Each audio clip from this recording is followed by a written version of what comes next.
Hola. Con este vídeo vamos a seguir la serie de los vídeos sobre la teoría de la degeneración y la importancia que ha tenido en el pensamiento sobre la sexualidad, sobre las relaciones entre los sexos también incluso, durante el siglo XIX y el siglo XX. En el último vídeo nos quedamos en un momento bastante peculiar. Nos quedamos en el último cuarto del siglo XIX y en cómo empieza a aparecer entre la clase médica una preocupación por, digamos, la regulación de las funciones corporales, sobre todo de la masturbación, como comentábamos. En este momento hay dos grandes, digamos, hitos de la historia del pensamiento clínico sobre la sexualidad y ambos están muy influidos por la teoría de la degeneración. El primer gran hito, y es el más importante con diferencia, es la publicación por parte de Richard von Krafft-Ebing de la primera edición de Psicopatías sexuales en 1885-86.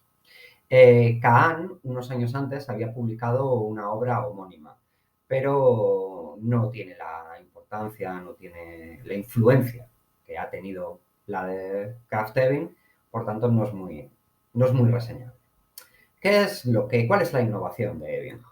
La innovación de Ebing es la siguiente.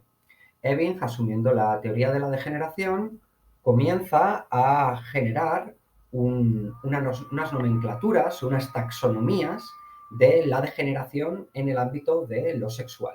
Es decir, él ve una serie de comportamientos en sus pacientes que considera aberraciones sexuales fruto de la degeneración.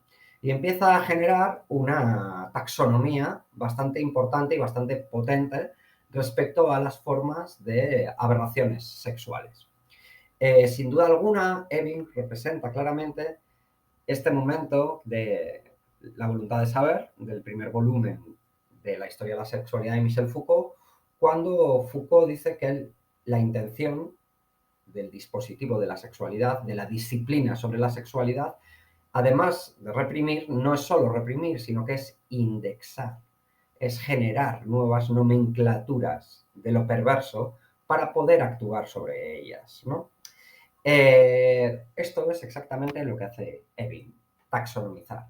De hecho, Evin, en cierto sentido, recuerda un poco a un entomólogo. Parece que está haciendo listas de insectos, ¿no? Es como si fuera un zoólogo generando familias de animales, por decirlo de alguna manera.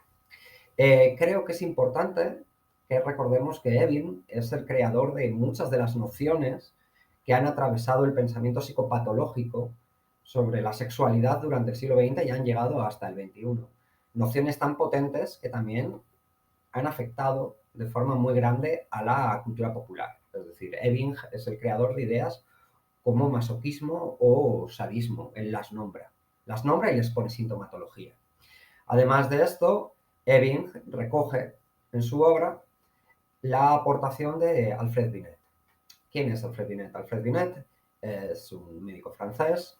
Él viene de trabajar precisamente en el hospital que nombrábamos en el primer vídeo y él había sido un alumno de Charcot. Charcot es uno de los grandes personajes de la psiquiatría a finales del siglo XIX y es sobre todo famoso por sus estudios y fotografías que tomó sobre la histeria. Bien, Binet, en un artículo que se publica en la Revue Philosophique, que se llama Le Fétichisme dans l'amour, por favor, francoparlantes, perdonadme mi pronunciación terrible, genera la idea de fetichismo. Y la definición que él da de fetichismo nos lleva directamente a la idea de degeneración. Es decir, Binet define el fetichismo como asociaciones sexuales incorrectas en la infancia en sujetos con debilidades congénitas, es decir, en sujetos que ya han nacido con una dosis de degeneración. Aunque el término en cierta medida es suyo, y por cierto, de nuevo vuelve a hacer alusión a determinadas formas de racismo científico, porque él no usa la palabra fetichismo de forma, digamos, inocente. Él la elige porque es una palabra que es utilizada por la antropología del siglo XIX para definir determinadas religiones que rendían culto a accidentes geográficos, a objetos, es decir, a lo que consideraban fetiches. La antropología de esa época consideraba a estas religiones formas infantiles, formas primitivas, formas salvajes de religión que debían, bueno, en cierta medida las jerarquizaban como formas de religión para niños, seamos sinceros. ¿Por qué digo que esto tiene que ver con el racismo científico? Porque esto permite a los antropólogos afirmar la supremacía de los europeos debido a su religión abrahámica superior. Una religión compleja, filosófica, etcétera, que no rinde culto a meros objetos o árboles o halagos. Una religión civilizada frente a una religión de los incivilizados que deben ser corregidos en su error, ¿no? Por eso digo que Binet utilice la palabra fetichismo no es inocente. Binet la utiliza sabiendo muy bien lo que hace. Binet lo que establece es que hay unos salvajes fetichistas exteriores que deben ser contenidos en las colonias, pero que también hay unos salvajes fetichistas interiores que deben ser contenidos mediante la psiquiatría. Bien, esta idea del fetichismo la recoge von Krafft-Ebing y la incorpora a sus psicopatías sexuales. Todo el pensamiento de Richard von Krafft-Ebing se va a convertir en la gran forma de pensar la relación entre psicopatología y sexualidad durante casi todo el siglo XX.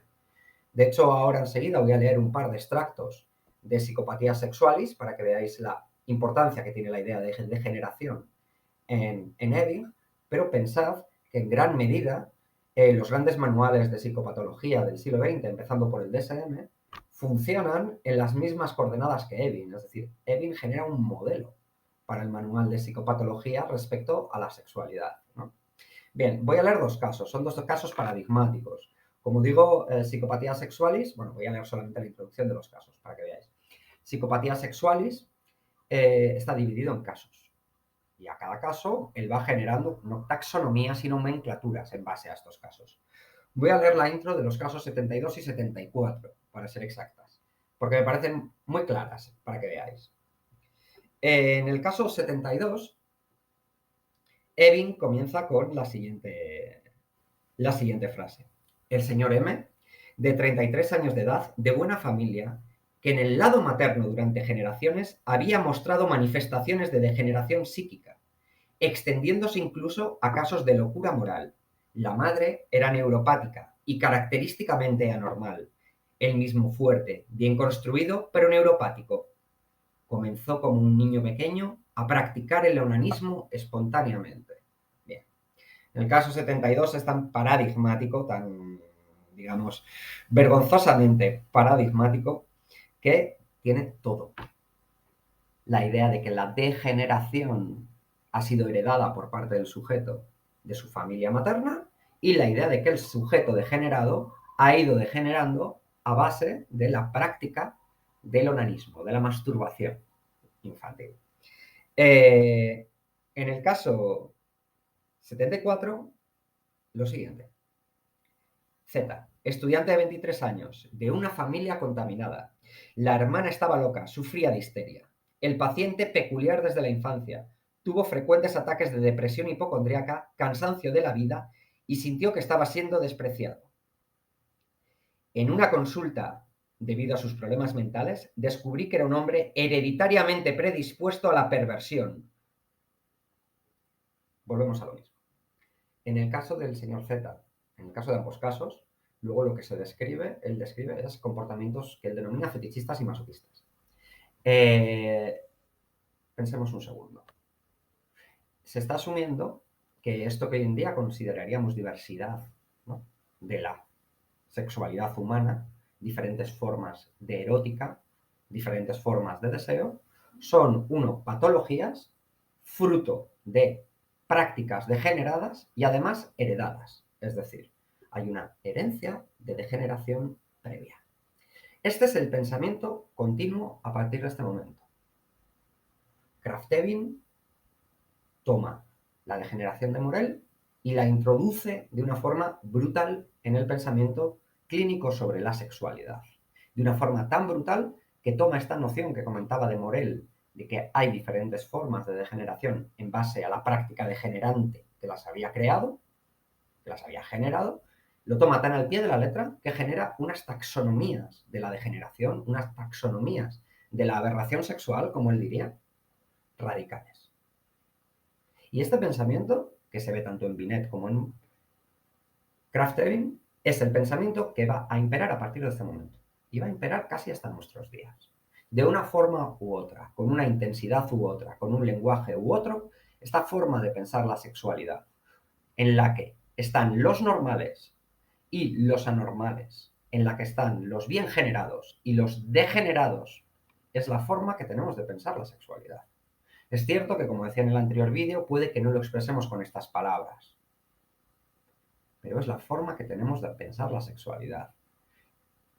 Yo, en mi trabajo, y mucha gente, seguro que vosotros habréis visto, eh, que va una persona donde un profesional de la clínica, o sea, de cualquier tipo de rama sanitaria, le comenta por lo que fuere que tiene una erótica, un deseo o unas prácticas, digamos, que no están dentro de la norma hegemónica, y automáticamente este profesional de la clínica, sea de la salud en general o de la salud mental, le va a decir cosas como ten cuidado porque se empieza así, se termina así, intenta variar entre prácticas normales y tus prácticas raras, con raras en realidad están diciendo anormales, degeneradas, para que no vaya más, como si el hecho de que nuestros deseos no plenamente, digamos, dentro del marco de lo que se considera normal, como si nuestros deseos peculiares, digamos peculiares es una buena palabra desde la sexología, fueran algo que va a ir creciendo hasta descontrolarse siempre. Es decir, que vamos a ir degenerando por culpa de nuestros deseos y prácticas degeneradas. En la próxima sesión hablaremos del DSM, en la próxima microvídeo, pero hay que contar algo más importante sobre la teoría de la degeneración, más allá de la clínica. En 1895, Max Nordau, que es, bueno, él es médico, aunque no ejerce, es hijo de rabino, publica un libro que se llama La degeneración, basado en Morel, precisamente, ¿no? En las ideas de Morel. Y da un nuevo salto respecto a la teoría de la degeneración, que es muy importante. Nordau afirma que el arte de su tiempo, de este fin de siècle, de la Belle Époque, como se conocía, es un arte degenerado. Y sobre todo él ve la degeneración en el potente movimiento romántico. Él ve en los prerrafaelitas, ve en Wagner, ve en Goethe, etc., que existe una alta dosis de degeneración desde su punto de vista y que ese arte degenerado también es degenerante. Y que la sociedad en su conjunto casi está en un límite de degeneración insalvable ya. Nordau tiene un gran éxito en su tiempo. No olvidemos además que es un momento en el que, por ejemplo, hay autores como Lautréamont, ¿no? Los cantos de Maldolor, Baudelaire, están los decadentistas, los decadentes, ¿no? Y esto hace que determinadas personas, cuando leen a Nordau, dicen, claro, claro que hay degeneración en el arte, mirad a Lautréamont, ¿no? Nordau hace una cosa, así como Richard von Krafft-Ebing introduce la idea de la degeneración de forma extremadamente potente en el pensamiento clínico, Nordau la introduce en el pensamiento sociopolítico y hace pensar que la sociedad en su conjunto está degenerando, está degenerada y casi ha llegado a un punto de no salvación. Bien, Nordau fue muy influyente en el nacimiento, es curioso, porque Nordau, como digo, era hijo de rabino, era judío. Nordau fue muy influyente en el pensamiento, por ejemplo, del nacionalsocialismo. Las tesis de Nordau, que en realidad son las de Morel, pasadas al campo de lo sociopolítico, influyeron muchísimo en Oswald Spengler. Quien no lo sepa, Oswald Spengler era matemático y filósofo.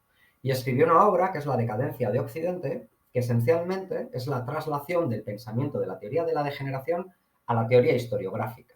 Tiene unos antecedentes. Bueno, por ejemplo, Polibio en la época clásica había hecho algo parecido, pero en Spengler se ve muy claro. Y Spengler es uno de los padres del pensamiento fascista. Es decir, la teoría de la degeneración en gran medida, es la abuela de la persecución y psiquiatrización de las minorías eróticas, de los sujetos cuyo deseo y cuya erótica no está dentro de la norma, pero también, en cierta medida, es la antepasada, la abuela del pensamiento fascista del primer cuarto y el segundo cuarto del siglo XX. Por eso no podemos obviar la importancia de la teoría de la degeneración. En el próximo vídeo, que intentaré hacerlo la semana que viene, hablaremos de cómo ha llegado la teoría de la degeneración hasta nuestros días y cómo sigue presente, por ejemplo, en el DSM, en el Manual de Psicopatología de la American Psychiatric Association.